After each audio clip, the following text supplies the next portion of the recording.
أعوذ بالله من الشيطان الرجيم. بسم الله الرحمن الرحيم. الرحمن علم القرآن خلق الإنسان علمه البيان. الشمس والقمر بحسبان والنجم والشجر يسجدان والسماء رفعها ووضع الميزان ألا تطغوا في الميزان وأقيموا الوزن بالقسط ولا تخسروا الميزان والأرض وضعها للأنام فيها فاكهة والنخل ذات الأكمام والحب ذو العصف والريحان فبأي آلاء ربكما تكذبان خلق الإنسان من صلصال كالفخار وخلق الجان من مارج من نار فبأي آلاء ربكما تكذبان رب المشرقين ورب المغربين فبأي آلاء ربكما تكذبان مرج البحرين يلتقيان بينهما برزخ لا يبغيان فبأي آلاء ربكما تكذبان يخرج منهما اللؤلؤ والمرجان فبأي آلاء ربكما تكذبان وله الجوار المنشآت في البحر كالأعلام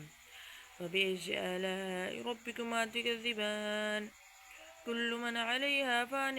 ويبقى وجه ربك ذو الجلال والإكرام فبأي آلاء ربكما تكذبان يسأله من في السماوات والأرض كل يوم هو في شأن فبأي آلاء ربكما تكذبان سنفرغ لكم أيها الثقلان فبأي آلاء ربكما تكذبان سنفرغ لكم أيها الثقلان فبأي آلاء ربكما تكذبان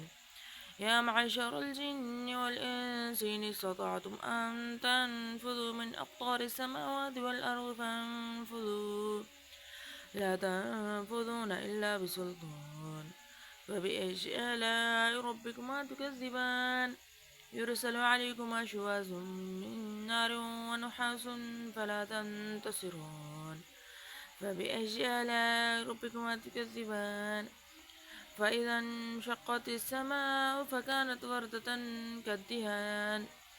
فبأي آلاء ربكما تكذبان فيومئذ لا يسأل عن به إنس ولا جان فبأي آلاء ربكما تكذبان يعرف المجرمون بسيماهم فيؤخذ بالنواصي والأقدام فبأي آلاء ربكما تكذبان هذه جهنم التي يكذب بها المجرمون يطوفون بينها وبين حميم آن فبأي آلاء ربكما تكذبان ولمن خاف مقام ربه جنتان فبأي آلاء ربكما تكذبان ذواتا أفنان فبأي آلاء ربكما تكذبان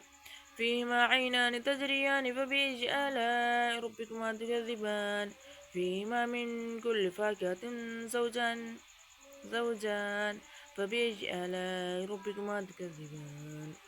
متكئين على فرش بطائنها من استبرق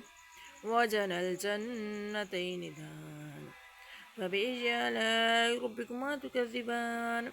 فيهن قاصرات الطرف لم يطمثهن إنس قبلهم ولا جان